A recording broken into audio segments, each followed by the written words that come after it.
रात गवाई सोए के, दिवस गवाया खाए। हीरा जन अनमोल था, कौड़ी बदले जाए। दोस्तों, हम लोग जो रात की होती है वो विश्राम के लिए होती है, सोने के लिए होती है। और जो दिवस होता है या दिन होता है उसको हम खान पान में, ऐश्वर्य की चीज़ों में, जाने आने में, घूमने फिरने में व्यतीत कर देते हैं। तो जो कवि इसमें कहना चाहते हैं वो कहते हैं कि हम इस तरह से दिन और रात को हम खर्च कर डालते हैं और इतना महान हमारा जो जन्म होता है मनुष्य धर्म का, उसको हम कौड़ी के समान, मतलब जिससे कोई वैल्यू नहीं है, इस प्रकार उसको हम समाप्त कर देते हैं। नमस्कार दोस्तों, स्वागत है आपका मेरे YouTube चैनल लिव ए जॉयफुल लाइफ और मैं हूं आपका होस्ट प्रवीण सूरी। मिलते हैं एक नए विषय के साथ।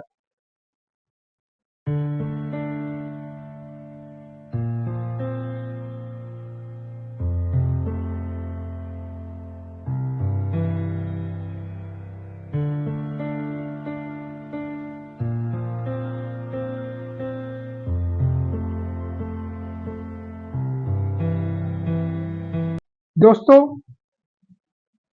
आज का जो मेरा विषय है वह है हमारे आराध्य श्री गणेश जी के ऊपर, श्री गणेश भगवान जी के ऊपर। जैसा कि हम सब जानते हैं, भाद्र मास की शुक्ल पक्ष में चतुर्थी के दिन भगवान गणेश जी का जन्म का हुआ था और इस दिन को हम सब लोग बहुत ही प्रेम भाव से मनाते हैं। वो इसलिए भी क्योंकि जो गणेश जी हैं उनको ही एक ऐसा वरदान मिला है कि सभी आराध्य देवों से पूर्व उनकी आराधना की जानी आवश्यक है। आप कोई भी अपना धर्म का आयोजन करें, चौकी करें, घर में यज्ञ करें, शादी करें या कोई भी ऐसा कार्य करें, शुभ कार्य करें, तो उसमें हम सबसे पूर्व पहले गणेश जी का ध्यान करते हैं और उनका आह्वान करते हैं, क्योंकि वह महादेव, जो देवों के देव हैं, महादेव उनके सुपुत्र हैं और उनको एक ऐसा वरदान हासिल है कि सबसे पूर्व उनकी पूजा की जाए, उसके बाद ही सभी देवों का आगमन किया जाता है। तो उस प्रभु का जिसका सबसे पहले आह्वान किया जाता है, उनका जन्मदिन मनाना अपने आप में एक बहुत बड़ा पर्व है। मित्रों, गणेश चतुर्थी का त्योहार बहुत काल से मनाया जा रहा है, किंतु कुछ समय के लिए बीच में लुप्त हो गया ये। लेकिन बाल गंगाधर तिलक जी ने इसको महाराष्ट्र में दोबारा शुरू किया और आज की तारीख में महाराष्ट्र के साथ साथ पूरे देश में इस त्योहार को बहुत बढ़ चढ़कर मनाया जाता है। इसके कुछ रीति रिवाज भी हैं, इसकी कुछ परंपराएं भी हैं। मैं उसकी डिटेल में तो नहीं जाऊंगा, लेकिन मैं इतना जरूर कहूंगा कि इस त्योहार को मनाने के लिए, गणेश चतुर्थी के लिए, लोग नए गणेश की प्रतिमा अपने घर में स्थापित करते हैं और कुछ दिन के बाद उनका विसर्जन भी करते हैं। आपने अक्सर सुना होगा, गणपति बप्पा मोरया, अगले वर्ष तू जल्दी आ। अर्थात, हे गणेश जी, आप इस समय तो आप जा रहे हैं, लेकिन आप अगले वर्ष जल्दी आएं, इस बात का भी आप हमें आशीर्वाद देकर जाएं। मित्रों, गणेश जी की स्थापना करना कोई 1.5 दिन की करता है और कोई 11 दिन तक की स्थापना करता है अपने निवास पर।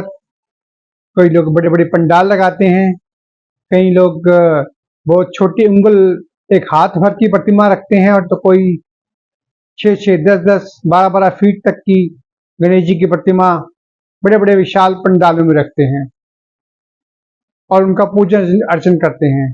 सुबह शाम आरती होती है। और जैसा कि हमको पता है कि भगवान गणेश जी को ध्रुवा, लाल रंग, मोदक बहुत प्रिय है और गणेश जी को उन्हीं चीजों का भोग लगता है। अपने घर में इसकी स्थापना करने के लिए बहुत खुशी का माहौल बनाया जाता है, उनके लिए आसन बनाया जाता है, विधिवत तरीके से उनकी पूजा अर्पण की जाती है और फिर जैसा कि जिसने अपना प्रण किया हो, अपनी मनोकामना जिससे रखी हो, उसके हिसाब से उनका विसर्जन भी किया जाता है। और ये विसर्जन अक्सर नदियों में या जहाँ समुद्र आसपास हो वहाँ किया जाता है। मित्रों, यहाँ तक तो बात बहुत अच्छी लगती है क्योंकि अपने धर्म को मनाना, अपने धर्म के अपने पूज्य आराध्य को पूजा करना, अपने संस्कार जो हमें अपने पूर्वजों से मिले हैं उसको आगे तक ले जाना, अपने बच्चों तक उसको ले जाना, ये हम सबका कर्तव्य है। अगर हम ही इस चीजों को नहीं करेंगे तो आगे तक ये बात कैसे जाएगी। आजकल वैसे देखा जा रहा है कि बच्चों में एक रिचुअल तो रह गया है पूजा का, लेकिन जो एक समर्पण की भावना है वह कम होती जा रही है और उसका कारण वो नहीं बल्कि हम स्वयं हैं, क्योंकि हमने भी हर चीज में शॉर्टकट ढूंढ लिए हैं। खैर, उसकी बात मैं अक्सर अपने चैनल पर करता ही रहता हूं, लेकिन जो आज मुझे आपसे कहना है वो ये है कि अपने आराध्य की आप इस प्रकार श्रद्धा भाव से पूजन करते हैं और उनकी जो आपने एक स्थापना करने का एक मन बनाया है, एक प्रण लिया है, उसकी आप उतने समय तक उनको पूजा करते हैं, सुबह शाम उनको भोग लगाते हैं, आरती करते हैं, नाम जाप करते हैं, बड़े बड़े आयोजन करते हैं, भंडारे लगते हैं। लेकिन जब उनका विसर्जन होता है तो मुझे कई बार ऐसा देखने में आया है, जो मैंने महसूस किया, आपने न्यूज़ भी देखी होंगी बहुत सारी, कि उनका गणेश जी का बहुत अनादर भी होता है। समुद्र के किनारे कितनी ही मूर्तियां, नदियों के पास कितनी ही मूर्तियां अक्सर जो प्लास्टर ऑफ पेरिस से बनी होती हैं या हैजार्डस केमिकल से बनी होती हैं, जो रंग उसमें लगाए जाते हैं उसके ऊपर, वो इतने ज़्यादा केमिकल से बने होते हैं कि वो नदियों को, समुद्र को और कितने ही जितने ऐसे जो उस जगह पर जीव रह रहे हैं या जो धरती का या पानी का एक इकोलॉजिकल बैलेंस होता है उसको कितना खराब भी करते हैं। नतीजा क्या होता है, कितने ही समुद्र के जीव जंतु, नदियों में रहने वाले, पानी में रहने वाले, जल में रहने वाले ऐसे बहुत से जो जानवर होते हैं, मछलियां होती हैं, उनको वो जो हैजार्डस केमिकल का सेवन करने से उनकी मृत्यु होती है।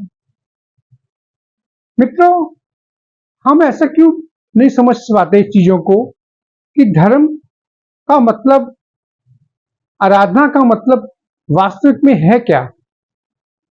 आपके घर में कोई मेहमान आए हैं, आपने उनकी बहुत पूजा अर्चन की, उनको खूब अच्छा खिलाया पिलाया और जैसे ही उनका जाने का समय आया तो आप उनको धक्के मार के बाहर निकाल दें या उनको ऐसी जगह छोड़ आए जहां पर गंदगी हो या उनके जाने से नुकसान हो, जहां ऐसी जगह पर उनको छोड़ आए। क्या ये सही है? क्या ये उचित है? अपनी मान मर्यादा के लिए, अपनी प्रतिष्ठा के लिए बड़ी बड़ी प्लास्टर ऑफ पेरिस की मूर्तियां बनाना, 8-8 10 फीट की प्लास्टर ऑफ पेरिस से, और बाद में उनका विसर्जन कर श्रद्धा भाव से तो करना, लेकिन ये देखना नहीं कि वो कहाँ आप कर रहे हैं, कितने जीवों को उसकी वजह से कष्ट हो रहा है। तो परमात्मा क्या इस बात से कई प्रसन्न हो सकते हैं कि जो उन्होंने धरती बनाई, जो उस धरती में इतने प्राणी बनाए, इतने जीव जंतु बनाए, कि उनकी वजह से, परमात्मा की मूर्ति की वजह से उनका जीवन नष्ट हो जाए, उन जंतुओं का जीव जंतुओं का जीवन पे बन पड़े, तो क्या परमात्मा उससे खुश होंगे? हम ऐसा क्यों करते हैं? आपकी श्रद्धा है, मैं कहता हूं आप क्यों नहीं एक पार्क की मिट्टी से या एक कहीं से भी मिट्टी लें, उससे अपने गणेश जी के आराध्य को खुद क्यों नहीं बनाते आप? गणेश जी को आप आटे से बना सकते हैं और उसका जो मूर्ति को अपने जो केमिकल जो कि ना इस्तेमाल करके जो एक प्रकृति के सम्यक रंग हैं उनको भर के हम क्यों नहीं गणेश जी को स्थापना कर सकते? क्योंकि मूर्ति अपने आप में कुछ नहीं है, ये हमारा भाव है जो उस मूर्ति में हम गणेश देखते हैं, भगवान देखते हैं।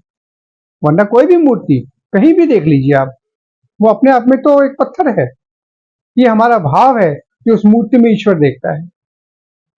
तो क्यों नहीं हम ऐसा कर पाते कि हम अपने आराध्य को जितनी निष्ठा और प्रेम से अपने घर में स्थापित करते हैं, उसी निष्ठा एवं प्रेम से उनका विसर्जन भी करें।